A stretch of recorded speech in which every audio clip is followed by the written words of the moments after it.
So Puerto Rico tsaka Serbia, no. So ito pinapakita yung talent at galing, lakas, skills ni Nikola Jokic, no. Especially on a center position. Doon nagpapatunay kung bakit siya MVP ng NBA at bakit isa siya sa pinakamagaling na player sa mundo sa basketball. Dominated ng Serbia yung buong game.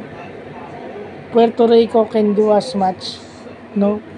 Nakaka-score lang ata sila every time nagkakaroon ng error yung Serbia. So yun na yung sinasabi na pag meron kang skillful na player as a center, mahirap kang talunin. Hindi maka-establish ng inside game yung sentro ng Puerto Rico. Kumbaga wala na silang high percentage shot dahil sa depensa ni Nikola Jokic. So yun lang yung nangyari doon kasi every time na nakakadepensa si Jokic, tumatakbo. And then ang ganda pa ng kanilang 3-point shooting. So yun lang po.